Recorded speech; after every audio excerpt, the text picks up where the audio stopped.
SCO point of వ్యూలో అయితే మీకు క్లారిటీగా అర్థమవుతుంది అనమాట. ఎస్సీఓ అనేది సెర్చ్ ఇంజిన్ ఆప్టిమైజేషన్, అది కంప్లీట్గా డిఫరెంట్ సబ్జెక్ట్. అట్లాంటి ఎస్సీఓ చేసేటప్పుడు ఈ రియల్ అనే అట్రిబ్యూట్ యూస్ చేస్తాం అనమాట. ఆ రియల్ అంటే రిలేషన్షిప్ అనమాట.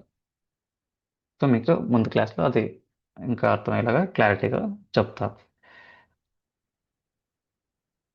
సో నెక్స్ట్ అబ్జల్యూట్ యూఆర్ఎల్, తర్వాత రిలేటివ్ యూఆర్ఎల్. అబ్జల్యూట్ యూఆర్ఎల్ అంటే ఏంటంటే ఇందాక మనం ఇచ్చినాం కదా, సో కంప్లీట్ యూఆర్ఎల్ ఇస్తే దాన్ని అబ్జల్యూట్ యూఆర్ఎల్ అంటారు. బట్ అబ్జల్యూట్ యూఆర్ఎల్కి రిలేటివ్ యూఆర్ఎల్కి మెయిన్ డిఫరెన్స్ ఏంటంటే, మనం ఒక వెబ్సైట్ నుంచి కంప్లీట్గా డిఫరెంట్ వెబ్సైట్కి ఇవ్వాలి అన్నప్పుడు మనం రిలేటివ్ పాత్ ఇవ్వలేం. రిలేటివ్ పాత్ అంటే ఏంటంటే మన పర్టికులర్ వెబ్సైట్లోనే ఒక పేజ్ నుంచి ఇంకొక పేజ్కి, ఒక పేజ్ నుంచి ఇంకొక పేజ్కి మనం లింక్ ఇవ్వచ్చు అనమాట relative path.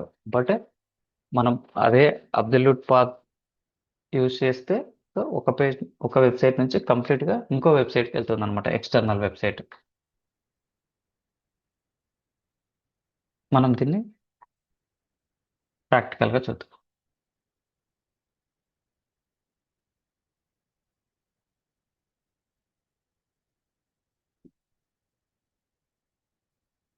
Absolute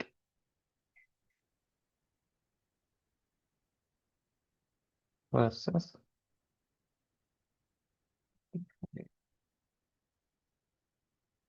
start HTL. So నేను ఇట్లా ఎందుకు రాస్తున్నా అంటే ఇది పర్ఫెక్ట్ ఫార్మాట్ అనమాట. సో ఎప్పుడైనా HTML పేజెస్ క్రియేట్ చేసేటప్పుడు క్యాపిటల్ లెటర్స్తో క్రియేట్ చేస్తే సో అది బ్యాడ్ ప్రాక్టీస్ అవుతుంది. సో కంప్లీట్గా మనం స్మాల్ లెటర్స్తోనే ప్రిపేర్ చేయాలి. సో HTML స్కెల్టన్ క్రియేట్ చేసుకుందాం. సో ఇది అబ్సల్యూట్ అండ్ రిలేటివ్ లింక్స్ సంబంధించిన క్లాస్. సో బేసిక్ టెక్స్ట్ తీసుకున్నాను నేను. అబ్సల్యూట్ అండ్ రిలేటివ్ లింక్స్ని ఒక H1 ట్యాగ్లో పెట్టిన తర్వాత ఇది అబ్సల్యూట్ లింక్కి సంబంధించిన ఎగ్జాంపుల్ అనమాట. సో యాంకర్ టెక్స్ట్లో కంప్లీట్గా నేను facebook.comకి వెళ్ళాలనుకుంటున్నాను. అప్పుడు మనం ఏం చేస్తామంటే ఫేస్బుక్ యూఆర్ఎల్ ఇస్తాం. అదే నేను ఏం చేద్దాం అనుకుంటే element.htmlకి వెళ్దాం అనుకుంటున్నాను. ఓకే, సో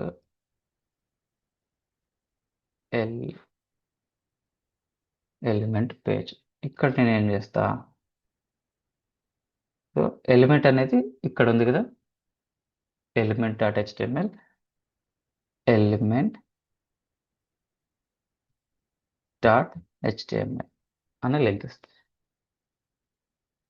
సో సేవ్ చేస్తున్నాం. దీన్ని రైట్ క్లిక్ ఇచ్చి open with live server. So చూడండి ఇక్కడ లింక్ యాడ్ అయింది. దీని మీద క్లిక్ చేస్తే మనకు facebook.comకి వెళ్ళిపోయింది. అదే బ్యాక్ వచ్చి ఎలిమెంట్ పేజ్ మీద క్లిక్ చేస్తే చూడండి ఇక్కడ పేజ్ చేంజ్ అయింది, ఎలిమెంట్. బాగా చూడండి. సో క్లిక్ చేస్తే ఎలిమెంట్. మేజర్ డిఫరెన్స్ ఏంటంటే మనకు అబ్సల్యూట్ పాత్ అంటే కంప్లీట్ యూఆర్ఎల్ ఇవ్వడం, రిలేటివ్ పాత్ అంటే జస్ట్ ఆ పేజ్కి సంబంధించిన యూఆర్ఎల్ మాత్రమే అప్డేట్ చేయడం. సో అది సేమ్ ఫోల్డర్లో ఉంటే డైరెక్ట్ మనం ఇక్కడ మనకి HTML సిరీస్ అనే ఫోల్డర్లోనే ఉంది కాబట్టి పేజెస్ అన్ని, సో డైరెక్ట్ మనం ఇట్లా ఇచ్చేసినాం అనమాట. అట్లా కాకుండా సిఎస్ఎస్ అనే ఫోల్డర్ ఇన్సైడ్ HTML సిరీస్లో సిఎస్ఎస్ అనే ఇంకో ఫోల్డర్ ఉంది, ఆ ఫోల్డర్లో ఉందనుకోండి ఎగ్జాంపుల్కి. సో ఇక్కడ test.html అనేది ఇంకొక పేజ్ ఉంది. సో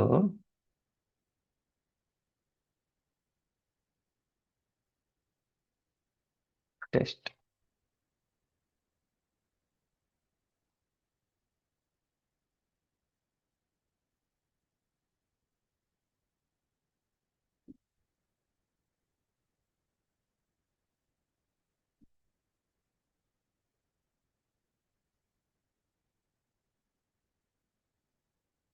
శాంపుల్కి ఈ టెక్స్ట్ పెట్టిన. సో ఇప్పుడు నేను ఏం చేస్తున్నా అంటే అబ్సల్యూట్ రిలేటివ్స్ లింక్లో ఇట్లా కంప్లీట్ పాత్ ఇస్తే దాన్ని అబ్సల్యూట్ పాత్ అంటారు. జస్ట్ మనం ఏ పేజ్కి అయితే సంబంధించింది ఇస్తామో అది దాన్ని రిలేటివ్ పాత్ అని అంటాం అనమాట. ఇక్కడ మనకి ఏ పే ఏ ఫోల్డర్లో అక్కడే లింక్స్ ఉన్నాయంటే డైరెక్ట్ ఇచ్చేస్తాం. అట్లా కాకోకుండా ఇప్పుడు సిఎస్ఎస్ అనే ఫోల్డర్లో టెక్స్ట్ డాట్ హెచ్టిఎంఎల్ అనేది ఉంది. ఇప్పుడు నేను ఏం చేస్తున్నా, టెక్స్ట్ డాట్ హెచ్టిఎంఎల్ అనేది ఉంది. సో ఇప్పుడు ఇక్కడికి వచ్చి రన్ చేస్తాను. ఇక్కడ క్లిక్ చేస్తే ఏమవుతుందో మీరు చూడండి. So cannot get text dot EML అంటే టెక్స్ట్ డాట్ ఈఎంఎల్ హెచ్టిఎంఎల్ పేజ్ని నేను గెట్ చేయలేకపోతున్నా అంటుంది. ఎందుకంటే మనకి ఇక్కడ అసలు టెక్స్ట్ డాట్ హెచ్టిఎంఎల్ అనే పేజే లేదు. అది ఎక్కడుంది, సిఎస్ఎస్ ఫోల్డర్లో ఇక్కడ ఉంది. అంటే అప్పుడు మనం ఏం చేయాలంటే ఒక స్టెప్ వెనక్కి వచ్చి ఎక్కడుంది సిఎస్ఎస్, సో సిఎస్ఎస్ ఫోల్డర్లో ఉంది కాబట్టి ఇక్కడ వచ్చి రిఫ్రెష్ చేయండి. ఇప్పుడు క్లిక్ చేస్తే సి మీకు లిటిల్ బిట్ కొంచెం కన్ఫ్యూజింగ్ ఉంటుంది. సో మీకు ముందు ముందు క్లాస్లో క్లారిటీగా అర్థమవుతుంది అన్నమాట. మేజర్గా ఒకటి గుర్తుపెట్టుకోండి, అబ్సల్యూట్ పాత్ అంటే కంప్లీట్ యూఆర్ఎల్ ఇవ్వడం, రిలేటివ్ పాత్ అంటే సో పర్టికులర్గా మనం ఏ పేజ్కి వెళ్ళాలో ఆ పేజ్ యూఆర్ఎల్ మాత్రమే ఇవ్వడం. రిలేటివ్ పాత్ అనేది మోస్ట్లీ సేమ్ వెబ్సైట్లోనే ఇంటర్నల్ పేజెస్కి వెళ్తుంది అనమాట. రిలేటివ్ పాత్ అంటే ఒక వెబ్సైట్ నుంచి ఇంకొక వెబ్సైట్కి ఇస్తాం కంప్లీట్గా. సో ఈ డిఫరెన్స్ పెట్టుకోండి. Complete web address including protocol domain and path. So కంప్లీట్గా మనకి మొత్తం యూఆర్ఎల్ ఇవ్వాలన్నమాట. అబ్సల్యూట్ యూఆర్ఎల్స్లో, రిలేటివ్ యూఆర్ఎల్స్లో జస్ట్ ఫైల్ నేమ్ ఇస్తే సరిపోతుంది. బట్ అది మన వెబ్సైట్లోనే ఉండాలి. మన ఏదైతే వెబ్సైట్ ఉందో ఆ వెబ్సైట్ ఫోల్డర్లోనే ఉండాలన్నమాట.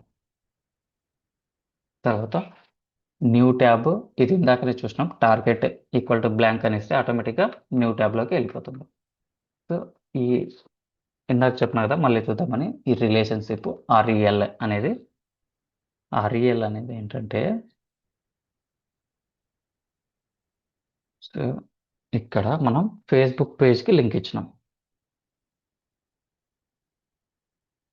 సో నో ఓపెనర్ నో రెఫరర్ అంటే ఇక్కడ డైరెక్ట్ మనం ఫేస్బుక్ పేజ్కి లింక్ ఇచ్చినాం అనుకోండి, మన వెబ్సైట్ ఏదైతే మనం లైవ్ వెబ్సైట్ ఉందో ఆ వెబ్సైట్ నుంచి డైరెక్ట్ రెఫరెన్స్ ఇస్తున్నట్టు అనమాట. సో అట్లా ఇస్తే ఏమవుతుందంటే ఈ వెబ్సైట్కి ఉన్న డొమైన్ అథారిటీ, పేజ్ అథారిటీ ఇట్లాంటివి కొన్ని ఉంటాయి. అవి మీకు ప్రజెంట్గా అవసరం లేవు. అవి ఎస్ఈఓ రిలేటెడ్ థింగ్స్ అనమాట. అవి కంప్లీట్గా అవుట్ ఆఫ్ ద సిలబస్. మనకి ఏమవుతుందంటే ఆ వెబ్సైట్ ట్రస్ట్, ఇప్పుడు ఫర్ ఎగ్జాంపుల్ ఫేస్బుక్ ఉందనుకోండి, ఫేస్బుక్ జూకర్బర్గ్ వేరే ఒక వెబ్సైట్ గురించి డైరెక్ట్ ఆ వెబ్సైట్ సూపర్గా ఉంది అని పొగిడితే ఆటోమేటిక్గా ఏం చేస్తారు, జూకర్బర్గ్ని ఫాలో అయ్యే వాళ్ళందరూ అక్కడికి వెళ్ళి ఫాలో అవుతారు. సో డైరెక్ట్ మనం నార్మల్గా డైరెక్ట్ లింక్ ఇచ్చేసినామంటే డైరెక్ట్ దాని గురించి పాజిటివ్గా చెప్పేసినట్టు అనమాట. బట్ అదే రిలేషన్షిప్లో నో ఓపెనర్ నో రెఫరర్ అని చెప్తే సో అది బాగుంది, బట్ నేనేం ప్రిఫర్ చేయడం లేదు అన్నట్టు మనం ఎక్స్ప్లెయిన్ చేసినట్టు అనమాట. నో ఓపెనర్ నో రెఫరర్ అంటే సో జస్ట్ ఆ వెబ్సైట్ గురించి ఇన్ఫర్మేషన్ ఇస్తున్నాము, వెబ్సైట్ బాగుందని, బట్ మనమైతే ఆ వెబ్సైట్ని రెఫర్ చేయడం లేదు. అది దాని మీనింగ్ వస్తుంది అనమాట. తర్వాత ఈమెయిల్ లింక్స్, మనం కొన్ని కొన్ని చోట్ల డైరెక్ట్ ఈమెయిల్ ఇట్లా చూస్తూ ఉంటాం. సో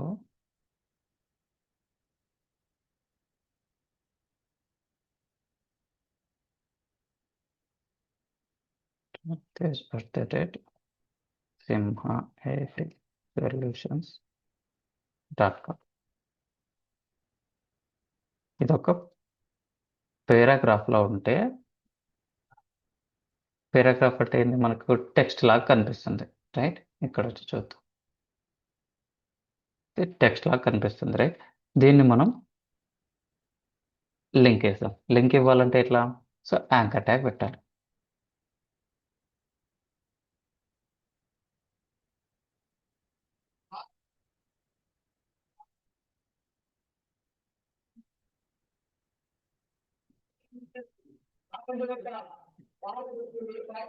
సో యాంకర్ ట్యాగ్ కూడా మనం యాంకర్ ట్యాగ్ పెట్టగానే కింద అండర్లైన్ వస్తుంది, కలర్ కూడా చేంజ్ అవుతుంది. ఇప్పుడు మనం దీన్ని క్లిక్ చేస్తే ఎక్కడికి వెళ్ళదు, ఎందుకంటే మనం ఇక్కడ ఏం పెట్టలేదు. సో నార్మల్గా మనం ఒక పేజ్ నుంచి ఇంకొక పేజ్కి లింక్ ఇచ్చినప్పుడు ఏం చేస్తాం, డైరెక్ట్ ఇట్లా యూఆర్ఎల్ పాస్ చేస్తాం. కానీ మెయిల్స్కి ఇచ్చినప్పుడు మాత్రం వేరే ఫార్మాట్ ఉండదు అనమాట. మెయిల్ టు కోలన్ ఆ పర్టికులర్ మెయిల్ ఏదైతే రాస్తామో, తర్వాత టార్గెట్ బ్లాంక్ కూడా ఇంక్లూడ్ చేసుకోవచ్చు. ఇప్పుడు వచ్చి ఇక్కడ రిఫ్రెష్ చేస్తాం. ఈ పేజ్ క్లిక్ చేస్తే ఏమవుతుంది, ఎలిమెంట్ పేజ్కి వెళ్తుంది. ఇది క్లిక్ చేస్తే ఏమవుతుంది, ఫేస్బుక్ పేజ్కి వెళ్తుంది. బట్ ఈ ఈమెయిల్ క్లిక్ చేస్తే ఏమవుతుందంటే, సో ఈమెయిల్ ఇట్లా ఓపెన్ అవుతుంది. డైరెక్ట్ మనం మెయిల్ సెండ్ చేయొచ్చు అనమాట. దాన్ని ఈమెయిల్ లింక్ అంటారు. తర్వాత సేమ్ ఫోన్ లింక్, ఫోన్కి కూడా హెచ్రెఫ్ ఈక్వల్ టు లింక్ పెట్టే ప్లేస్లో మనం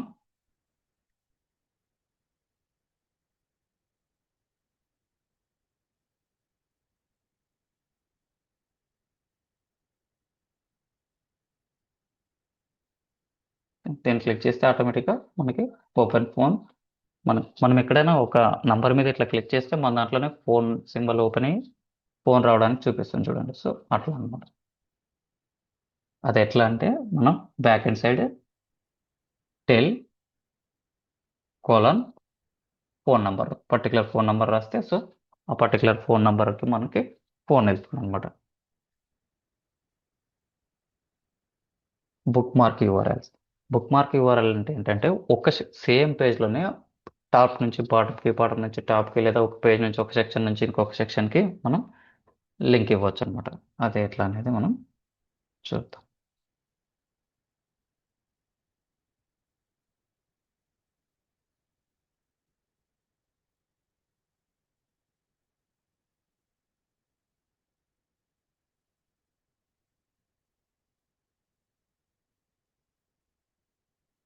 సో నేను కంటెంట్, ఎక్కువ కంటెంట్ పెడితేనే మనం దాన్ని ఎక్స్ప్లెయిన్ చేయగలం.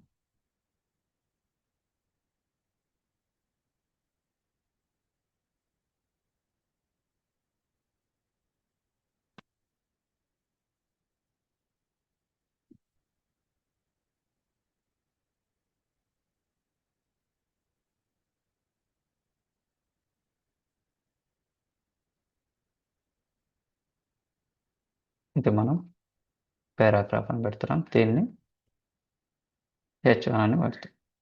ఓకే, H1 క్లోజ్ చేస్తున్నాం. తర్వాత ఇంకో పారాగ్రాఫ్ తీసుకుంటున్నాం.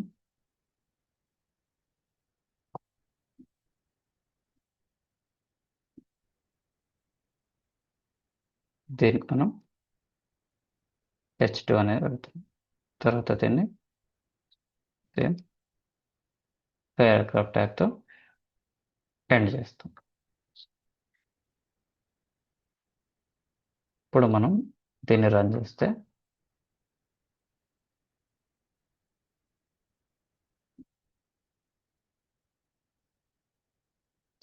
ఇట్లా కనిపిస్తుంది కదా మనకు.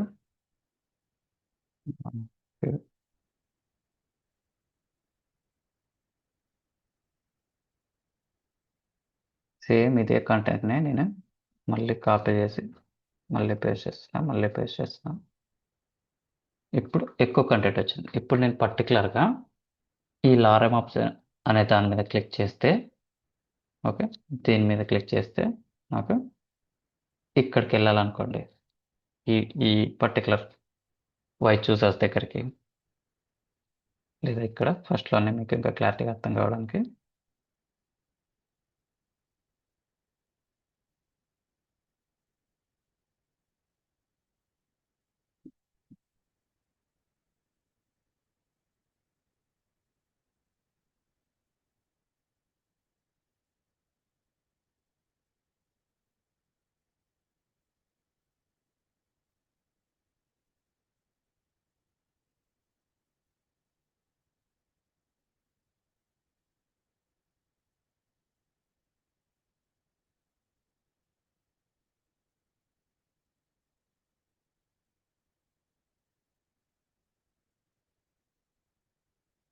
నేను ఏం చేసిన అంటే,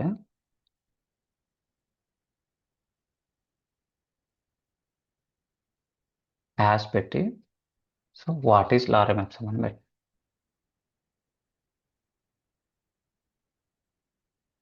యాజ్ పెట్టి why to we use it అని ఓకే అంటే నాకు అవుట్పుట్ ఏం రావాలి అంటే సో ఇప్పుడు దీని మీద క్లిక్ చేసినప్పుడు నాకు వాట్ ఈస్ లారెమ్ ఎప్సమ్ అనే దగ్గరికి వెళ్ళాలి. ఫర్ ఎగ్జాంపుల్ ఇక్కడికి వెళ్ళాలనుకోండి, ఇక్కడికి వచ్చేసి ఇక్కడ ఐడి ఈక్వల్ టు మీకు కొంచెం కన్ఫ్యూజన్ అనిపిస్తుంది. సో మీకు ఇంకొక 2-3 క్లాసులకి ఈజీగా అర్థమవుతున్నాను. సేమ్ టు సేమ్ నాకు why do we use it దాని మీద క్లిక్ చేసినప్పుడు ఇక్కడికి వెళ్ళాలి. ఇక్కడికి వచ్చి రిఫ్రెష్ చేసిన ఇక్కడ చూడండి why do we use it అనే దాని మీద క్లిక్ చేస్తే డైరెక్ట్ ఆ పర్టికులర్ ప్లేస్కి వచ్చింది అనమాట. లేదంటే వాట్ ఈస్ దాని మీద క్లిక్ చేస్తే డైరెక్ట్ వాట్ ఈస్ లారెన్స్ దాని అదే పేజ్లోనే ఒక చోటు నుంచి ఇంకొక చోటుకి వెళ్ళడానికి మనం బుక్ మార్క్ లింక్స్ అనేది యూస్ చేస్తాం అనమాట. మేజర్గా మనకు ఈ 4 టైప్స్ ఆఫ్ లింక్సే ఉంటాయి. So normal anchor link, email link, తర్వాత phone link, bookmark link, తర్వాత సిమెటిక్ నావిగేషన్ మెనూ అనేది చూస్తే మనకి వెబ్సైట్లో మెజారిటీగా లెఫ్ట్ సైడ్ లోగో ఇట్లా ఉంటుంది. మనకు లెఫ్ట్ సైడ్ లోగో ఉంటుంది, రైట్ సైడ్ ఇట్లా లింక్స్ అన్నీ ఉంటాయి, రైట్. సో దీన్నే nav బార్ అంటారు అనమాట. దీన్ని లోగో అంటారు, దీన్ని మొత్తం కలిపి హెడర్ అంటారు. ఓకే. సో లోగో మీద క్లిక్ చేస్తే పర్టికులర్ అదే హోమ్ పేజ్కి వెళ్ళిపోతుంది. హోమ్ మీద క్లిక్ చేసిన హోమ్ పేజ్కి, అబౌట్ మీద క్లిక్ చేస్తే అబౌట్ మీదకి. సో ఇట్లాంటివన్నీ లింక్స్ అనమాట. ఇప్పుడు మనం ఒక ప్రాక్టికల్ టాస్క్ చేద్దాం. సో ప్రాక్టికల్ టాస్క్లో ఏం చేద్దామంటే ఫస్ట్ ఒక ప్రాజెక్ట్ క్రియేట్ చేద్దాం. మై వెబ్సైట్ అనే ప్రాజెక్ట్ క్రియేట్ చేద్దాం. ఓకే. మీరు మీ పర్టికులర్ ఫోల్డర్లోకి వెళ్ళి my project, okay, local disk డీలోకి కానీ ఈలోకి కానీ వెళ్ళండి. ప్రాజెక్ట్ స్ట్రక్చర్ ఏంటి, మనకి ప్రాజెక్ట్ క్రియేట్ చేసిన తర్వాత అట్లా ఇమేజెస్ ఫోల్డర్ క్రియేట్ చేసుకోవాలి. తర్వాత సిఎస్ఎస్ ఫోల్డర్ క్రియేట్ చేసుకోవాలి. తర్వాత జేఎస్ ఫోల్డర్ ఒకటి క్రియేట్ చేసుకోవాలి. తర్వాత index.html. సో ఏవైతే వెబ్సైట్ పేజెస్ ఉన్నాయో ఆ వెబ్సైట్ పేజెస్ అన్ని యూజ్ చేసుకోవాలి. ఇప్పుడు మనం ఈ మై ప్రాజెక్ట్ వెబ్సైట్ని మనం విఎస్ కోడ్లోకి ఇంపోర్ట్ చేసుకోవాలి. సో విఎస్ కోడ్లోకి ఇంపోర్ట్ చేసుకోవాలంటే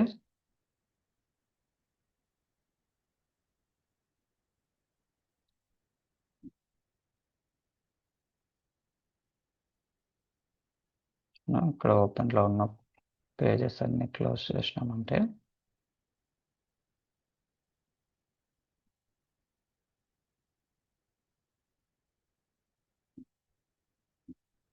సో మనకు వెల్కమ్ పేజ్ ఒకటి చూపిస్తుంది. ఇక్కడ ఓపెన్ మీద క్లిక్ చేసి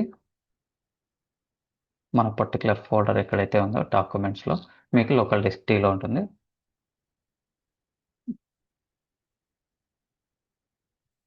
డాక్యుమెంట్స్లో మనం మై ప్రాజెక్ట్ అని ప్రాజెక్ట్ ఫోల్డర్ క్రియేట్ చేసినాం, దీన్ని ఓపెన్ చేస్తాం. ఓకే. సో ఓపెన్ చేసి ఇక్కడ ఓపెన్ అయింది. మనకి ప్రాజెక్ట్ స్ట్రక్చర్ ఏంటి, సో ఏదైనా ఒక ప్రాజెక్ట్ మనం రియల్ టైంలో ఒక ప్రాజెక్ట్ తీసుకుంటే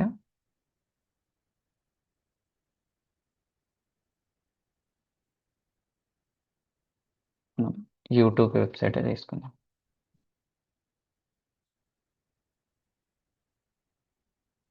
సో యూట్యూబ్లో ఇక్కడ మనకు లోగో ఉంది, ఇవన్నీ లింక్స్ ఉన్నాయి. HTML5 మీద క్లిక్ చేస్తే HTML5, తెలుగు సినిమా మీద క్లిక్ చేస్తే తెలుగు సినిమా, లేదంటే ఏదైనా ఒక కార్పొరేట్ వెబ్సైట్ తీసుకుందాం. విప్రో చూడండి, wipro.comలో విప్రో లోగో ఉంది. ఫస్ట్ వాట్ వి డూ అనే లింక్ ఉంది, తర్వాత what we think about Wipro, తర్వాత ఇదంతా మళ్ళీ లైక్ మనకు ఇన్నర్ మెనూ అన్నట్టు. తర్వాత కెరియర్స్ లింక్ ఉంది, కాంటాక్టర్స్ లింక్ ఉంది.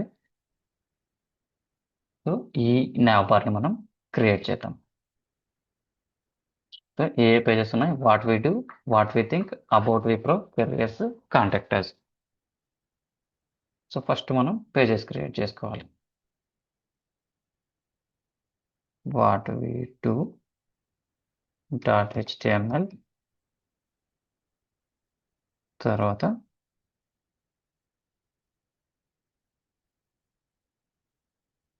What we think dot HTML,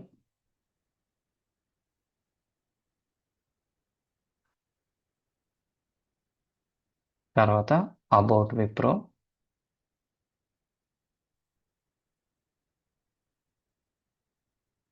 dot HTML, తర్వాత కెరీర్స్ డాట్ హెచ్టిఎంఎల్, తర్వాత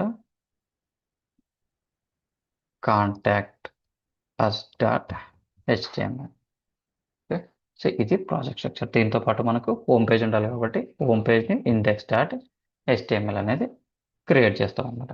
ఇప్పుడు మనం వీటన్నిటిని లింక్స్ ఇవ్వాలి కదా. ఫస్ట్ హోమ్ పేజ్ ఓపెన్ చేసి ఇండెక్స్ డాట్ హెచ్టిఎంఎల్, బేసిక్గా డైరెక్ట్ nav ట్యాగ్ తీసుకుంటాం.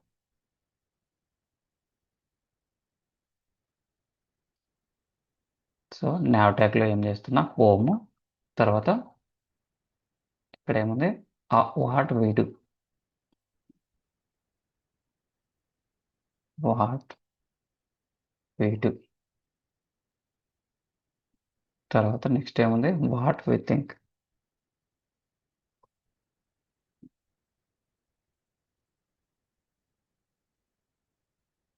తర్వాత ఏముంది, అబౌట్ విప్రో,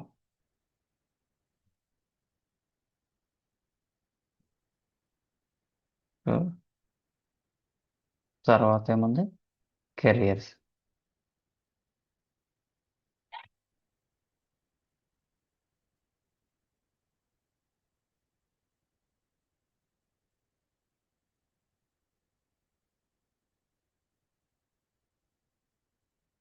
తర్వాత కాంటాక్ట్ అస్. ఇప్పుడు మనం ఏం చేస్తాం, సో ఈచ్ అండ్ ఎవ్రీ పేజ్కి ఏ పేజ్ అయితే ఉందో ఆ పేజ్ని లింక్ చేస్తాం అనమాట.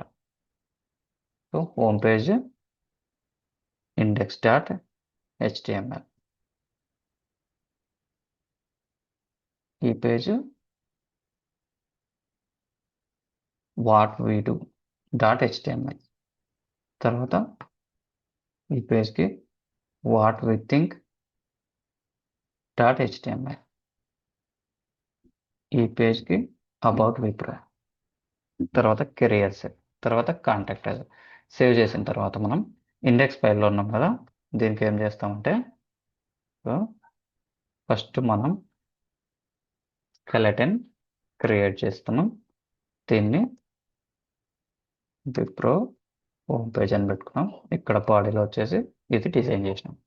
ఓకే, తర్వాత ఇది హోమ్ పేజ్ అని రాస్తున్నాం, ఎందుకంటే మనం దీన్ని హోమ్ పేజ్ అనేది మనం ఇండికేషన్ చేయాలి కదా. సో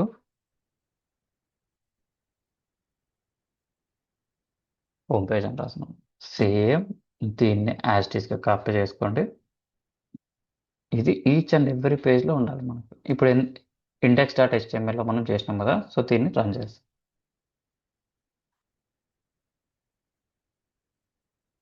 అన్ని నావబర్ లింక్స్ వచ్చినాయి కదా. ఇప్పుడు మనం అబౌట్ విప్రో మీద క్లిక్ చేసినాం అనుకోండి, సో అబౌట్ విప్రోలోకి పోయింది, బట్ అక్కడ ఏం కంటెంట్ లేదు. కాబట్టి మనం ఏం చేయాలి, సో అన్ని పేజెస్లో మనం ఈ నావబర్ లింక్స్ అనేది యాడ్ చేయాలి. అబౌట్ విప్రోలో first skeleton about, so about Wipro, తర్వాత కెరియర్స్ విప్రోలోకి వెళ్ళి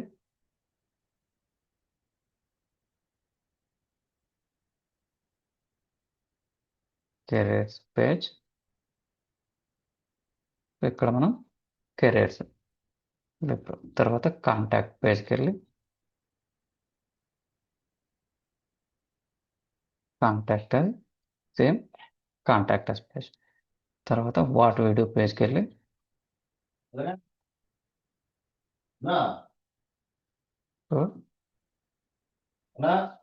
వాట్ వీ డూ పేజ్కి వెళ్తాం. తర్వాత ఇక్కడ same what video page click చేస్తాం. తర్వాత what we think what we think పేజ్కి వెళ్ళి సో వాట్ వి థింక్ అక్కడ అప్డేట్ చేస్తాం. ఇప్పుడు ఇక్కడికి వచ్చి మనం రిఫ్రెష్ చేసినామంటే ఏ పేజ్ మీద క్లిక్ చేస్తే వాట్ వీడియో పేజ్ మీద క్లిక్ చేస్తే వాట్ వీడియోలోకి వెళ్తుంది. వాట్ వి థింక్లో క్లిక్ చేస్తే వాట్ వి థింక్లో పేజ్, కెరీర్ మీద క్లిక్ చేస్తే కెరీర్, కాంటాక్టర్స్ మీద క్లిక్ చేస్తే కాంటాక్టర్స్. సో ఇట్లా మనం కంప్లీట్ వెబ్సైట్ చేస్తాం అనమాట. బట్ మనం ఫ్యూచర్లో ఏం చేస్తాం, సేమ్ ఇట్లా ఎట్లా డిజైన్ అయితే ఉందో సో అట్లా డిజైన్ మనం ఫ్యూచర్లో చేస్తాం అనమాట. ఓకే, సో ఇది కంప్లీట్గా లింక్స్ గురించి. మనం ఇదే లింక్ని నెక్స్ట్ ట్యాబ్లో ఓపెన్ అవ్వాలంటే టార్గెట్ బ్లాంక్ అని ఇస్తాం. సో ఫోన్ నెంబర్ లింక్ పెట్టాలంటే phone number link colon number, mail అయితే mail to dot colon, so అట్లా పెట్టేస్తాం అనమాట.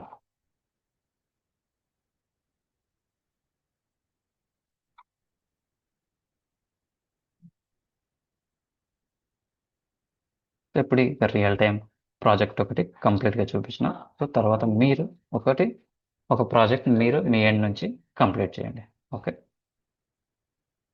ఈ క్లాస్లో మనకి అసలు యాంకర్ ట్యాగ్ అంటే ఏంటి, అబ్సల్యూట్ యూఆర్ఎల్స్, ఎక్స్టర్నల్ యూఆర్ఎల్స్ అంటే ఏంటి, తర్వాత టార్గెట్ బ్లాంక్ అంటే ఏంటి, మెయిల్, తర్వాత బుక్ మార్క్ యూఆర్ఎల్స్, తర్వాత నావిగేషన్ యూఆర్ఎల్స్ అనేవి కూడా క్లారిటీగా చూసినాం అనమాట. ఓకే గైస్, నెక్స్ట్ క్లాస్లో మనం రిమైనింగ్ థింగ్స్ నేర్చుకుందాం. Please to subscribe.